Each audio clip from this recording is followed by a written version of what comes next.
아멘. 여러분, 신년이 되면 세상 사람들은 복을 찾아 헤맵니다. 점집을 찾아가거나 복주머니를 만들거나 심지어 우리나라는 숟가락에도 복복자를 써서 세상에 복을 받기를 즐겨하는 민족인 것을 알 수가 있습니다. 하지만 성경의 복이라고 하는 의미는 한번 따라해 보겠습니다. 하나님과의 관계. 성경은 세상의 사람들이 점집을 찾아서 복주머니를 만들고 또 숟가락에도 복자를 써서 찾아 헤매는 세상에서의 성공의 복이 아니라 하나님은 성경의 진정한 복은 하나님과의 관계를 붙드는 것이라고 우리에게 말씀하고 있습니다. 창세기 1장 28절에 하나님이 사람을 창조하실 때에 하나님이 그들에게 복을 주시며 생육하고 번성하여 땅에 충만하라, 바다의 물고기와 하늘의 새와 땅에 움직이는 모든 것을 다스리게 하라. 하나님이 사람을 만드시고 복을 주시면서 그 하나님과의 관계 가운데에 붙들며 살아가라라고 복의 의미를 알려주고 계십니다. 창세기 12장 2절과 3절에도 아브라함이 갈대아 땅 우르를 떠날 때에도 하나님과의 관계를 붙들고 하나님이 아브라함을 부르셨습니다.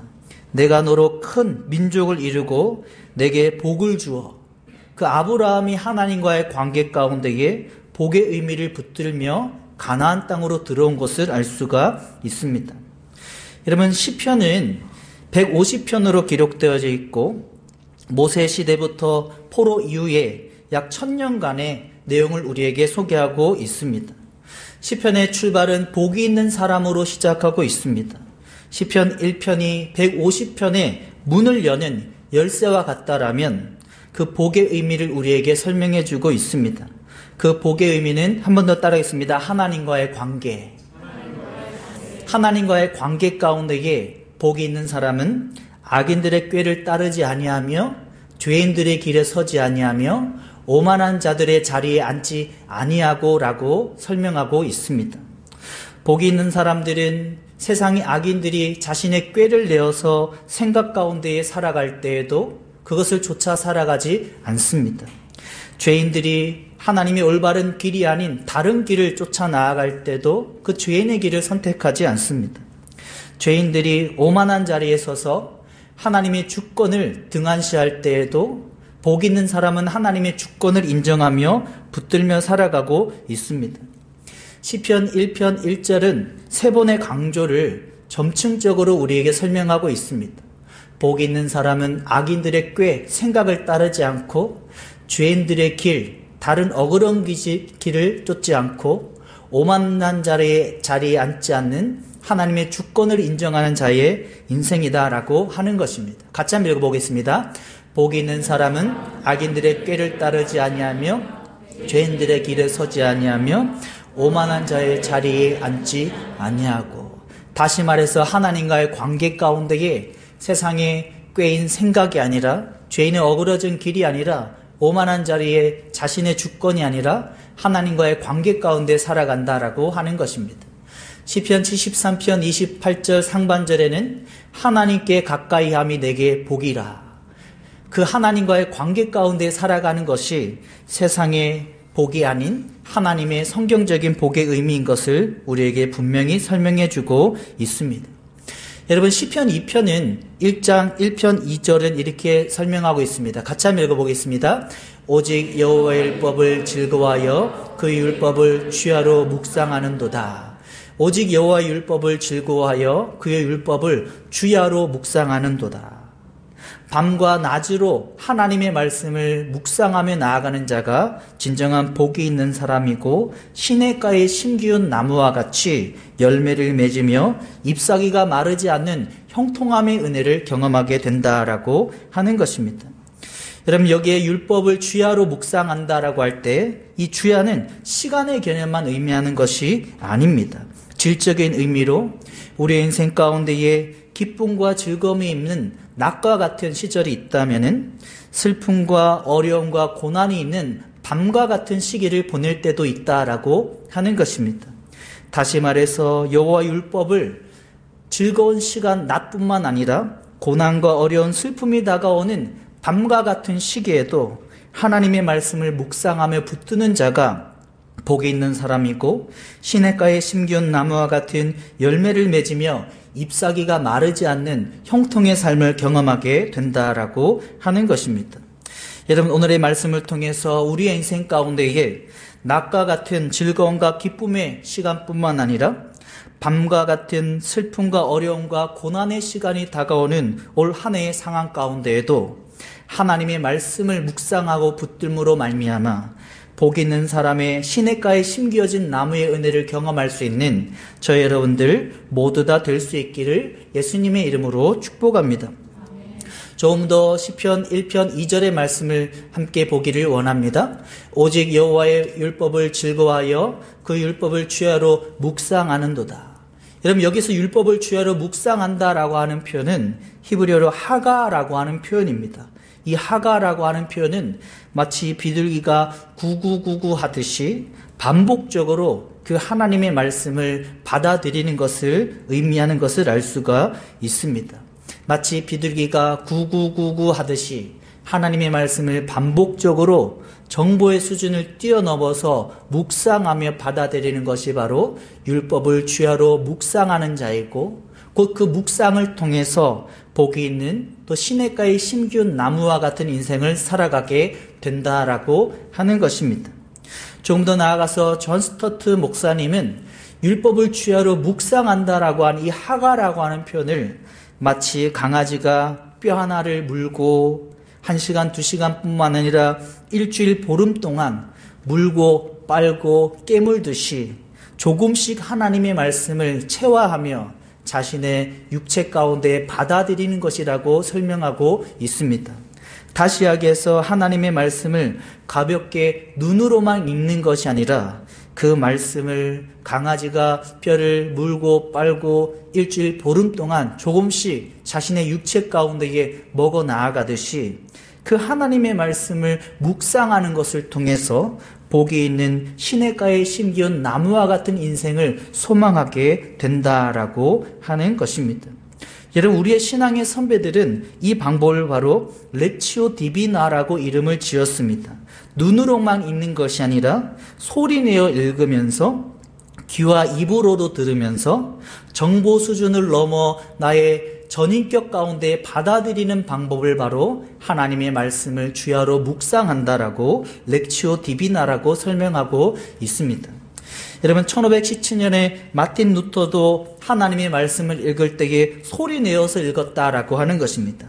눈으로만 읽지 않고 신학 박사이며 목회자이며 종교개혁자였던 그 마틴 루터는 하나님의 말씀을 소리 내어서 읽는 렉치오 디비나 방법을 통해서 귀로도 듣고 입으로도 듣는 전인격적으로 마치 비둘기가 구구구구 하듯이 강아지가 뼈를 일주일 보름 동안 조금씩 먹어 나아가듯이 하나님의 말씀을 그렇게 읽어 나아감으로 복이 있는 자의 인생과 또 시냇가에 심기운 나무와 같은 인생을 소망하게 되었던 것을 알 수가 있습니다.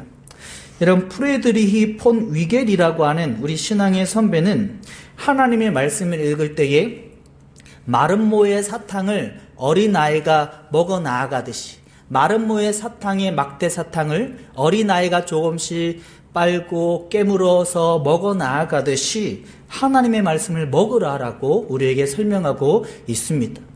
시편 34편 8절에도 너희는 여호와의 선하심을 맛보아 알지니라. 다시 말해서 율법을 주야로 묵상한다라고 하는 것은 우리가 눈으로만 정보로만 지식으로만 받아들이는 것이 아니라 전인격적으로 여호와의 말씀을 먹고 우리의 전인격적으로 받아들이는 것을 의미하는 것을 알 수가 있습니다. 여러분, 유진 피터슨 목사님도 이 책을 먹으라라고 하는 책을 통해서 하나님의 말씀을 먹으라라고 우리에게 설명하고 있습니다. 계시록 10장 10절 같이 한번 읽어보겠습니다. 시작. 내가 천사의 손에서 작은 두루마리를 갖다 먹어버리니 내 입에는 꿀같이 다나 먹은 후에 내 배에서 쓰게 되었더라. 내가 천사를 통해서 사도 요한이 작은 두루마리라고 하는 비블리온, 바이블이라고 하는 성경을 먹기 시작했는데 그 가운데 꿀까지 단 하나님의 은혜를 경험하게 되었다라고 하는 것입니다.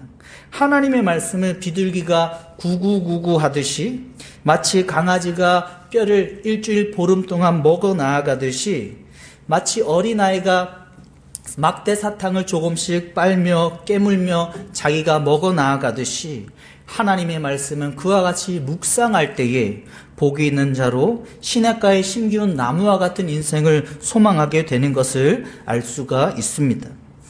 여러분, 계시록 10장의 사도 요한뿐만 아니라 600년 전에 에스겔은 물론이고 예레미야까지도 하나님의 말씀을 먹으라라고 설명하고 있습니다. 예레미야 15장 16절 중반절 같이 한번 읽어보겠습니다. 내가 주의 말씀을 얻어 먹었사오니 주의 말씀은 내게 기쁨과 내 마음의 즐거움이오나. 하나님의 말씀을 귀로만 듣는 것이 아니라, 눈으로만 읽는 것이 아니라 하나님의 말씀을 먹는다라고 하는 전인격적으로 받아들이는 것을 설명하고 있습니다. 이것은 정보로만 받아들이는 것이 아닙니다. 지식의 수준을 뛰어넘어서 나의 체화 가운데에 받아들이는 전인격적인 하나님의 말씀을 의미하는 것을 알 수가 있습니다. 자, 여러분들의 인생 가운데에 2021년도를 계획하며 바라보며 무엇보다 하나님의 율법의 성경의 말씀을 주야로 기쁘고 즐거운 순간뿐만 아니라 슬픔과 어려움과 고난의 밤과 같은 시간에도 주야로 묵상함으로 말미암아 하나님과의 관계 가운데에 복 있는 자의 인생으로 시냇가에 심기운 나무와 같은 하나님의 은혜를 경험할 수 있기를 예수님의 이름으로 축복합니다. 시편 1편 3절에는 이렇게 말씀이 이어지고 있습니다. 같이 한번 읽어보겠습니다. 그는 시냇가에 심은 나무가 철을 따라 열매를 맺으며 그 잎사귀가 마르지 아니함 같으니 그가 하는 모든 일이 다 형통하리로다. 그는 시냇가에 심은 나무라라고 하는 것입니다. 자기가 스스로 능동적으로 심기운 것이 아니라 하나님께서 하나님의 주권 가운데에 그 시냇가의 옆에 심기어지는 수동적인 신적 수동태라고 하는 그런 히브리어를 사용하고 있습니다. 여러분, 복이 있는 시냇가에 심기어진 나무의 사람의 특성은 스스로 자기가 결정하며 자기 주관적으로 살아가는 인생이 아닙니다. 하나님의 주권 가운데의 신적 수동태의 삶을 하나님의 주권 가운데에 심기어진 나무와 같은 인생을 살아갈 때에 철을 따라 열매를 맺으며 잎사귀가 마르지 않는 모든 일의 형통함의 은혜를 경험하게 된다라고 하는 것입니다. 이런 팔레스틴 지방에는, 예루살렘에는 연간 강수량이 600mm밖에 되지 않습니다. 매우 물이 적어서 간헐천이나 와디밖에 없는 지방이라고 하는 것입니다. 하지만 간혹 광개수로를 사람의 손으로 인공적으로 뚫어 있는 장소에서 그 근방의 나무들은 매우 무성하고 매우 크게 성장을 한다라고 하는 것입니다. 다시 말해서 인공적으로 만들어 놓은 관계수로 가운데에 심기어진 신적 수동태 가운데에 심겨질 때에 그 나무가 충분한 물을 머금게 되고 그 수분을 공급받아서 철을 따라 열매를 맺는 잎사귀가 마르지 않는 모든 일의 형통함의 은혜를 경험하게 된다라고 하는 것입니다.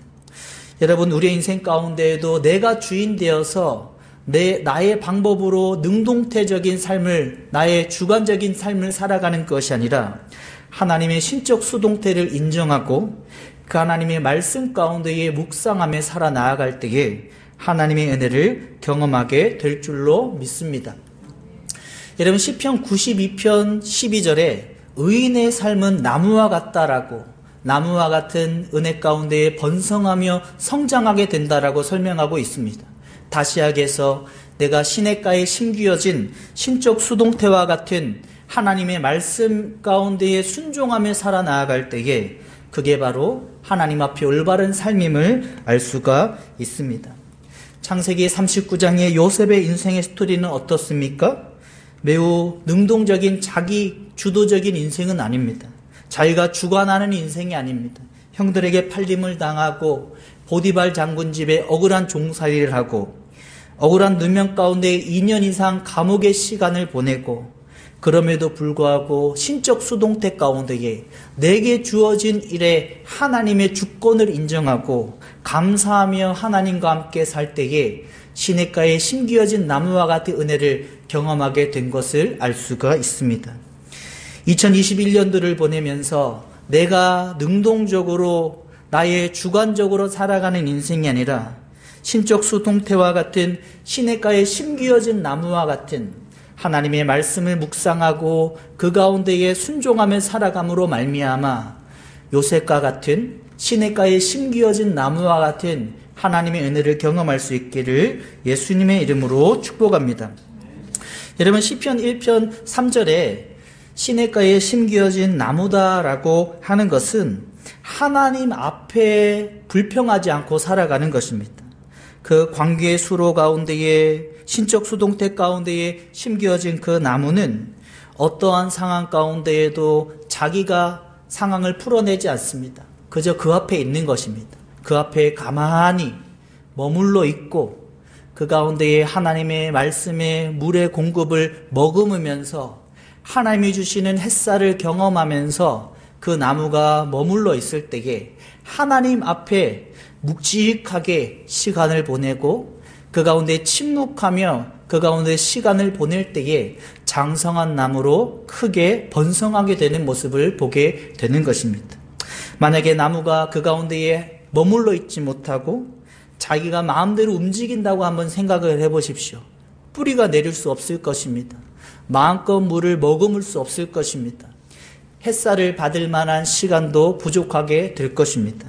하지만 하나님 앞에 그대로 머물러 있고 자신의 상황 가운데에 어떤 어려움과 풍파가 있어도 그 가운데 우직하게 침묵하며 시간을 보낼 때에 하나님의 공급하심의 은혜를 경험하게 된다라고 하는 것입니다. 여러분 성경에 모세가 어떻습니까? 40살까지는 자신의 방법으로 살아가는 인생입니다. 하지만 광야에서 그는 하나님 앞에 가만히 있는 훈련을 받았던 것입니다. 홍해를 지나 원망불평하는 이스라엘 백성들에게도 모세는 대응하지 않고 하나님 앞에 엎드리기를 즐겨했던 인물입니다. 자기가 주관적으로 상황을 풀려고 하지 않았습니다.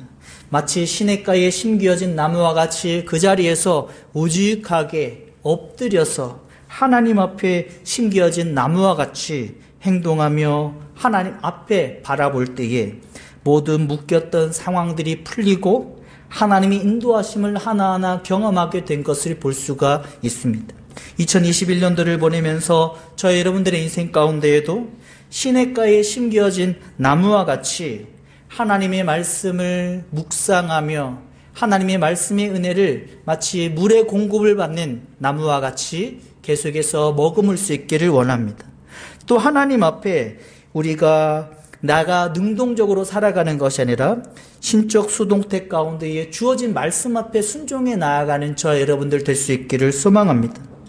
또 모세와 같이 하나님 앞에 심겨진 나무와 같이 시간을 보냄으로 말미암아 하나님께서 풀어주시는, 내가 무엇을 해나가는 것이 아니라 하나님께서 풀어주시는, 일하여 주신 은혜를 경험할 수 있는 저와 여러분들 될 수 있기를 예수님의 이름으로 축복합니다. 모세는 시편 신명기 34장 10절 하반절에 모세는 여호와께서 대면하여 아시던 자라, 아무던 자기의 주관적인 자기의 행동이 없이 시냇가에 심겨진 나무와 같이 우직하게 응대함으로 말미암아 하나님의 일하심을 경험하게 된 것을 볼 수가 있습니다. 우리의 삶 가운데 올해를 보내면서 어떤 꼬이는 상황을 경험할 때에도, 나의 힘으로 감당할 수 없는 상황을 경험할 때에도 모세와 같이 시냇가에 심기한 나무와 같이 반응할 수 있는 저 여러분들 모두 다 될 수 있기를 예수님의 이름으로 축복합니다. 여러분, 시냇가에 심기운 나무와 같은 복이 있는 사람의 인생은 한번 따라하겠습니다. 자라간다. 자라간다라고 하는 겁니다. 여러분, 살아있다라고 하는 것은 멈춤이 아닙니다. 살아있다라고 하는 것은 점점 자라가는 것을 의미하는 것을 알 수가 있습니다. 하나님의 말씀이라고 하는 물의 공급을 머금으면서 또 하나님의 주권 가운데에 심기어진 은혜 가운데에 말씀의 은혜를 한 걸음 한 걸음 경험하면서 모세와 같이 자신의 주관이 아닌 하나님 앞에 믿음의 삶을 순간순간 결정하며 살아가면서 우리의 신앙이 점점 성장하는 2021년도가 될 수 있기를 예수님의 이름으로 축복합니다. 수일에 나누었듯이 니고데모는 요한복음 2장에 너무나도 신앙이 약한 모습입니다. 하지만 요한복음 19장에 어느새 예수님의 십자가의 죽음에 예수님의 시체를 감당하는 신앙의 모습으로 성장해 있는 모습을 보게 됩니다. 시냇가에 심기운 나무가 물을 머금으면서 하나님의 말씀을 묵상하며 하나님의 주권 가운데에 하나님 앞에 살아감으로 말미암아 점점 성장하듯이 저희 여러분들의 삶 가운데도 성장할 수 있기를 예수님의 이름으로 축복합니다. 누가복음 2장 52절에 예수님은 같이 한번 읽어보겠습니다. 시작. 예수님은 지혜와 키가 자라가며 하나님과 사람에게 더욱 사랑스러워 가시더라. 예수님은 지혜와 키가 자라가면서 사람들에게만 사회적으로만 성장한 것이 아니라 하나님 안에서 신앙적으로 성장한 것을 볼 수가 있습니다.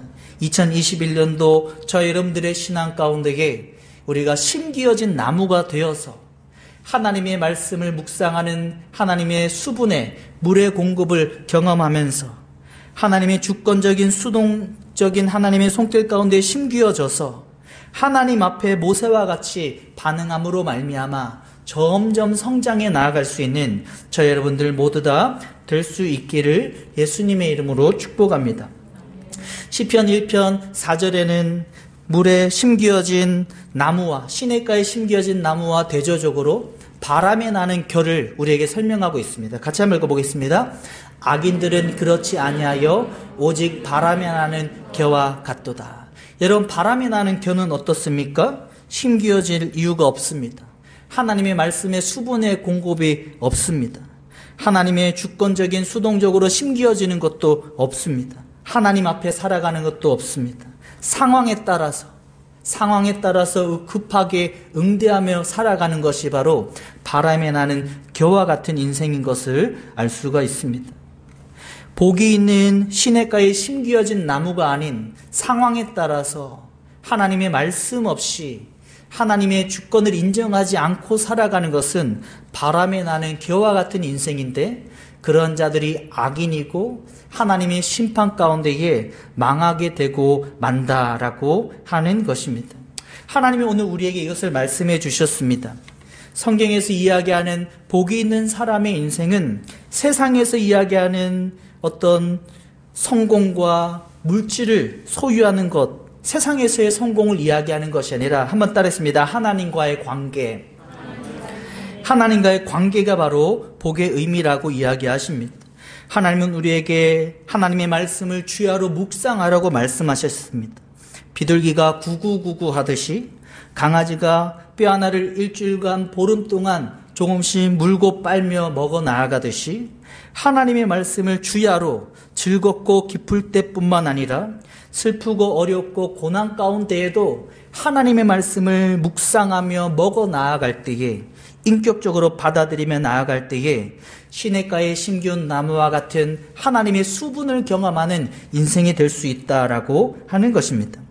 여러분, 하나님이 오늘 우리에게 이것을 말씀해 주셨습니다. 시냇가에 심기운 나무와 같이 내가 나의 능동적인, 내가 결정적인, 내가 주관하는 인생이 아니라 하나님의 신적 수동태 가운데에 하나님의 은혜를 붙들 때에 우리의 인생은 시냇가에 심기운 나무와 같은 많은 열매를 경험하고 잎사귀가 마르지 않는 하나님의 형통의 은혜를 경험하게 된다라고 하는 것입니다. 하나님이 오늘 우리에게 이것을 말씀해 주셨습니다.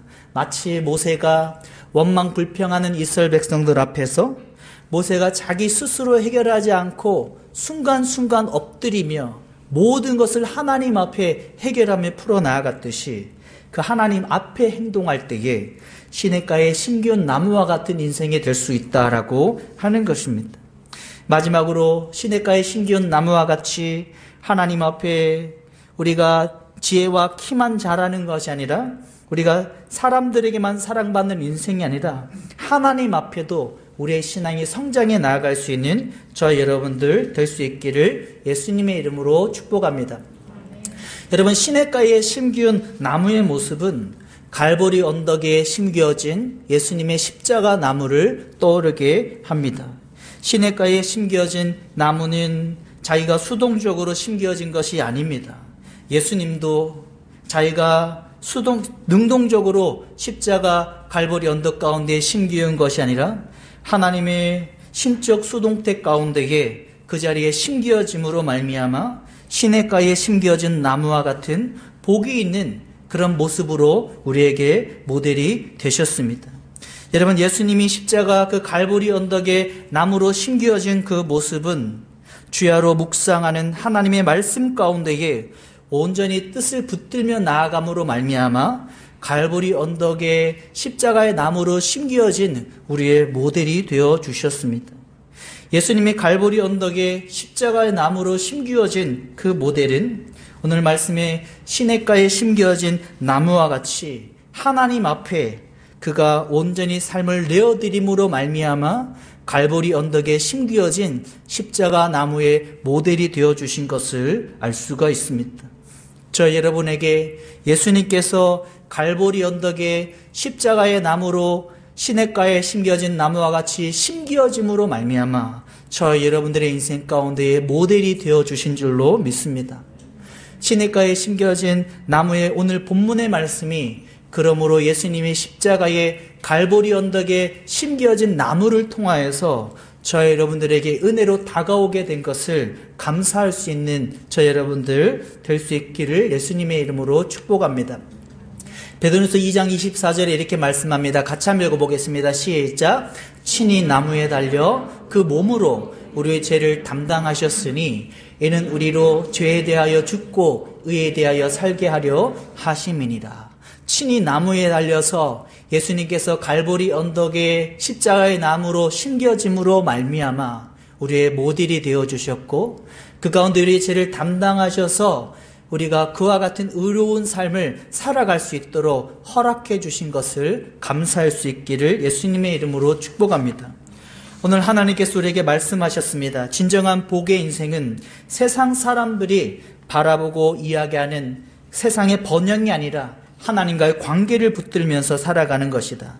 주야로 묵상하는 하나님의 말씀을 온전히 읽고 먹음으로 말미암아 렉치오 디비나라고 하는 말씀을 붙들므로 말미암아 시냇가에 심겨온 나무와 같은 수분의 공급을 경험할 수 있는 올 한 해가 될 수 있기를 소망합니다.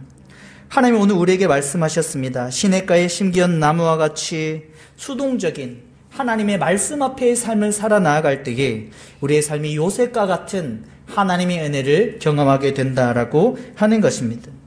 마지막으로 모세와 같이 하나님 앞에 어떤 꼬여있는 상황을 내가 풀어내지 않고 순간순간 엎드리며 하나님의 주권 가운데에 살아나아갈 때에 우리의 인생이 하나님의 인도하심을 경험하게 된다라고 말씀하셨습니다. 여러분, 바람에 나는 겨는 아무것도 없습니다. 상황에 따라서 흔들리게 되는 것입니다. 상황에 따라서 응대하며 반응하게 되는 것입니다. 예수님의 십자가 가운데에 갈보리 언덕에 십자가 나무로 심겨짐으로 말미암아 우리의 모델이 되어 주셨습니다. 그리스도인은 예수님을 쫓아 살아가는 것입니다. 나의 생각이 아니라 하나님의 말씀대로 온전히 묵상하며 그 말씀을 붙들며 살아갈 수 있기를 소망합니다. 심겨진 나무와 같이 순종하며 십자가의 갈보리 언덕에 심겨진 예수님과 같이 저 여러분들의 인생 가운데에 순종함으로 말미암아 하나님의 십자가의 은혜를 경험할 수 있기를 소망합니다. 모세와 같이 하나님 앞에 순종한 그 예수님의 순종의 십자가를 보며 저 여러분들이 하나님 앞에 우리의 삶을 살아감으로 말미암아 2021년도 복이 있는 사람으로서 시냇가에 심겨진 나무와 같이 철을 따라 하나님의 열매를 경험하며 잎사귀들이 마르지 않는 모든 일이 다 형통하는 하나님의 형통의 은혜를 경험할 수 있기를 예수님의 이름으로 축복합니다.